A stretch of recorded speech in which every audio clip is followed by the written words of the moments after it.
उत्तर प्रदेश में 17 municipal corporation में हम लोग आज के दिन पर 700 से अधिक इलेक्ट्रिक बसेज का संचालन कर रहे हैं।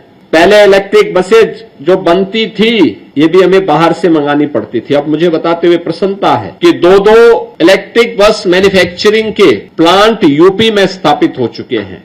नोएडा और ग्रेटर नोएडा के लाखों लोगों के लिए बड़ी खुशखबरी है। शहर में पहली बार इंटरसिटी इलेक्ट्रिक बस सेवा की शुरुआत हो गई है। मुख्यमंत्री योगी आदित्यनाथ ने शुक्रवार सुबह वर्चुअल माध्यम से इन बसों को हरी झंडी दिखाकर रवाना किया, जिसके बाद बसों का संचालन शुरू हो गया। इस नई इलेक्ट्रिक बस सेवा से नोएडा, ग्रेटर नोएडा और ग्रेटर नोएडा वेस्ट के लोगों को बेहतर और पर्यावरण अनुकूल सार्वजनिक परिवहन की सुविधा मिलेगी। खास बात यह है कि इन बसों के जरिए जेवर स्थित नोएडा इंटरनेशनल एयरपोर्ट तक पहुँचना भी काफी आसान हो जाएगा। जानकारी के मुताबिक फिलहाल 100 इलेक्ट्रिक बसों को सड़कों पर उतारा गया है, जिनमें 10 आधुनिक डबल डेकर बसें भी शामिल हैं। बसों के संचालन के लिए सेक्टर 90 स्थित बस डिपो में हाईटेक फास्ट चार्जिंग स्टेशन स्थापित किए गए हैं, जहां बसें लगभग 2 घंटे में पूरी तरह चार्ज हो सकेंगी। अधिकारियों का कहना है कि इलेक्ट्रिक बसों के संचालन से प्रदूषण में कमी आएगी और ईंधन खर्च में भी बड़ी बचत होगी। इस परियोजना का संचालन नोएडा प्राधिकरण और उत्तर प्रदेश परिवहन निगम संयुक्त रूप से करेंगे। गौरतलब है कि 15 जून से नोएडा इंटरनेशनल एयरपोर्ट से व्यावसायिक उड़ानों की शुरुआत प्रस्तावित है। ऐसे में यात्रियों को एयरपोर्ट तक सुगम और किफायती परिवहन उपलब्ध कराने के लिए यह सेवा पहले ही शुरू कर दी गई है। यात्रियों की सुविधा को ध्यान में रखते हुए बसों का किराया भी बेहद कम रखा गया है। न्यूनतम किराया 10 रुपए और अधिकतम किराया 30 रुपए निर्धारित किया गया है, जिससे नौकरी पेशा लोगों, छात्रों और रोजाना सफर करने वाले यात्रियों को बड़ी राहत मिलेगी। इस सेवा का सबसे अधिक लाभ ग्रेटर नोएडा वेस्ट के निवासियों को मिलेगा। अब तक यहाँ सार्वजनिक परिवहन की समुचित व्यवस्था नहीं थी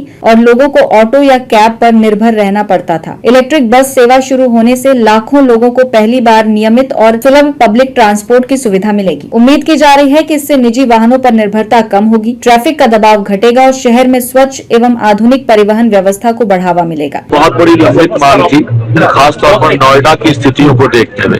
नोएडा में जहाँ प्रदूषण पहले ही बहुत ज्यादा रहता है, एयर क्वालिटी बहुत पुअर रहती है, उस पुअर एयर क्वालिटी के कारण इलेक्ट्रिक बसों का संचालन, और वो भी इतनी बड़ी संख्या में 110 की संख्या प्रथम चरण में है और जरूरत पड़ी तो इस संख्या को 500 बसों तक ले जाया जाएगा। मैं समझता हूँ एक बहुत बड़ी जरूरत भी पूरी हुई है, एक बहुत बड़ी सुविधा का भी पूरा करेगा, और प्रदूषण और एयर क्वालिटी को देखते हुए इलेक्ट्रिक बसों का संचालन आने वाले वैश्विक में जिस तरह से तेल का संकट बढ़ता जा रहा है उसमें इलेक्ट्रिक बसों का और बहुत बड़ा योगदान है। पहले चरण में 110 बसें हैं। मुख्यमंत्री जी ने वादा किया कि अगर मांग बढ़ी तो इसे 500 तक ले जाएगा।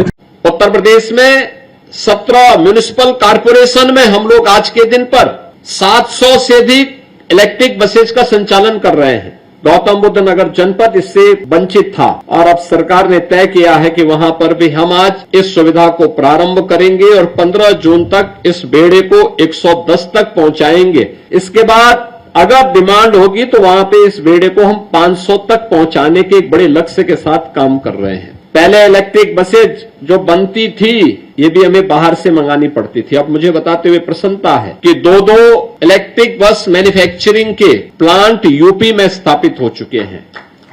टाटा मोटर्स ने और अशोका लीलैंड ने, हिंदुजा ग्रुप ने भी लखनऊ में अपना प्लांट स्थापित करके ये सुविधा देनी प्रारंभ की है। आज मेरे लिए और भी प्रसन्नता का क्षण है कि जहां गौतम बुद्ध नगर जनपद में हम लोग इन इलेक्ट्रिक बसेज का संचालन कर रहे हैं, आज यमुना अथॉरिटी में 3 ऐसी अन्य बसेज जो हाइड्रोजन बसेज हैं उनको भी आज वहां संचालित करने जा रहे हैं। 3 ऐसी हाइड्रोजन बसेज जो वहां पर यमुना अथॉरिटी को एनटीपीसी ने उपलब्ध करवाए हैं, जिनमें ग्रीन हाइड्रोजन मोबिलिटी ये आज एक नई अभिनव उदाहरण बन चुकी है।